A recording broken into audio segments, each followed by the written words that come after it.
काका थोडं थांबा.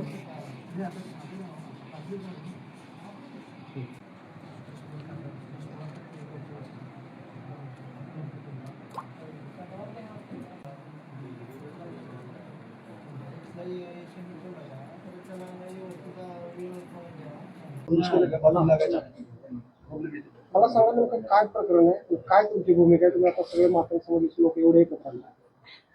गेल्या 2 ते 3 महिन्यापासून ह्या ठिकाणी शहापूर जिल्हा परिषद गट SC पडला असताना त्या ठिकाणी आम्ही उमेदवारी मागितली होती, परंतु ह्या भाजपच्या लोकांनी आम्हाला उमेदवारी नाकारली आणि नाकारल्यानंतर आम्ही उद्धव बाळासाहेब ठाकरे गटाकडून आम्ही उमेदवारी मिळवली आणि उमेदवारी मिळवून त्या ठिकाणी आम्ही निवडणूक लढली साहेब. आणि लढत असताना आम्हाला उमेदवारी मिळाल्याच्या नंतरनं त्या ठिकाणी ह्या लोकांनी की ह्या माणसाला आमच्या विरोधामध्ये उभारू नये म्हणून त्या ठिकाणी षडयंत्र रचलं आणि त्यांना पूर्वीच्या 2016च्या अगोदरच्या केसेस काढून ह्या ठिकाणी तडीपारची ऑर्डर काढण्यात आली. परंतु आम्ही रीतसर वकिलाच्या माध्यमातून SP साहेबांपाशी जाऊन बसून तो तडीपारचा जो ऑर्डर होती ती रद्द केली आणि रद्द करून परत आम्ही निवडणूक जिंकली आणि निवडणुकीमध्ये अनेक आरोप प्रत्यारोप आमच्यावरती केले आणि सन्माननीय आमदार त्यांचे सुपुत्र मल्हारजी पाटील साहेब यांनी आमच्यावरती आमच्या कस्तुरी मतदार संघटनेवरती आरोप केले की तू चोर आहे, शेळ्या चोर आहे, मेंढ्या चोर आहे, मोठे चोर आहे असे घाणेरडे आरोप केले. त्या ठिकाणी हे आरोप सत्य नसून या ठिकाणी आमचा आरोप करून आमच्यावर कुठं मानहानी करण्याचा प्रयत्न या ठिकाणी केलेला आहे. ही कुठं थांबलं पाहिजे. आणि त्यामुळे तिने असं बोललेत की या ठिकाणी गेल्या जर मी निवडणूक झाल्याच्या नंतर 24 तासाचा आत तुझा बंदोबस्त नाही केला तर माझी मल्हार पाटलाची अवलाद नाही असं तिने आम्हाला या ठिकाणी मातंग समाजाच्या भावना दुखवतील असं वक्तव्य त्या ठिकाणी केलेलं आहे. म्हणून मला विनंती करायची आहे, ज्या SP साहेबांनी ज्या DYSP साहेबांनी जी हातपारची नोटीस कॅन्सल केली त्याच DYSPने आणि SP साहेबांनी या ठिकाणी परत काल 24/2026च्या दरम्यान परत नोटीस काढलेली आहे. असं कस्तुरी सगळ्यावरती अन्याय का?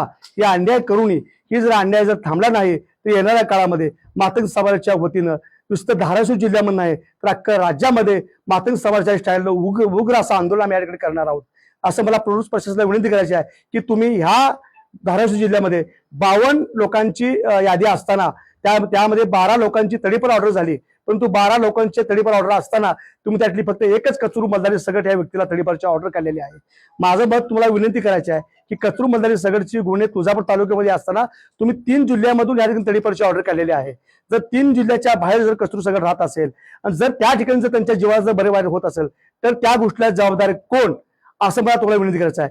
तर ह्या कचरू सगटच्या जीवाला काय बरे वाईट झालं ते संपूर्ण जबाबदारी या राज्याची भाजपाची यंत्रणा असेल आणि पोलीस प्रश्न असेल एवढं तुम्ही ठणकावून सांगतोय. हिने उद्धव बाळासाहेब ठाकरे गटाच्या माध्यमातून उमेदवारी मिळवली, तू आमच्या विरोधामध्ये का थांबला? आमच्या विरोधामध्ये थांबू नको. तुझी सर्व लोक आमच्या बाजूने उभारतात, तू एकला आमच्या विरोधामध्ये शंड का टोकतो? ती उभारू नये म्हणून तुम्ही वारंवार टार्गेट करून त्या ठिकाणी कस्तुरी सगटला जीव मारण्याची धमकी देत आहेत.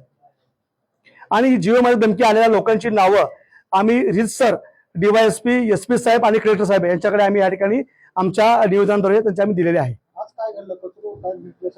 आज कचरू सगट ज्या शहापूर गटाच्या लोकांनी आमच्यावरती भरभरून प्रेम केलं त्या लोकांची ऋणे फेडण्यासाठी, त्या लोकांचा आभार व्यक्त करण्यासाठी कचरू सगट ह्या बैठकीला येत असताना मंगरूळच्या आसपास काही पोलिसांनी त्यांना गाठलं आणि तुमच्यावरती हातपारची नोटीस आहे, तुम्ही त्या ठिकाणी जाऊ शकत नाही म्हणून त्यांना उचललं, त्यांच्या व्हॅनमध्ये गाठलं आणि इंदापूरच्या पोट देऊन त्यांना सोडण्यात आलेलं आहे. साहेब, ही कुठेतरी मातंग समाजाची एक मानहानी झालेली आहे.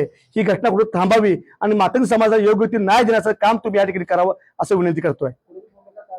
ह्या ठिकाणी जर या 2 ते 3 दिवसामध्ये जर कचरू सगटची जर हातपार नोटीस जर कॅन्सल नाही झाली तर मातंग समाज आपल्या स्टाईलनं हलगी आंदोलन असेल, पोतराज आंदोलन असेल आणि नग्न आंदोलन असेल या ठिकाणी तुळजापूर तालुक्यामध्ये एक हायदोस घालण्याचा प्रयत्न आम्ही या ठिकाणी करणार आहोत. ह्या ठिकाणी विनंती करतोय तुम्हाला.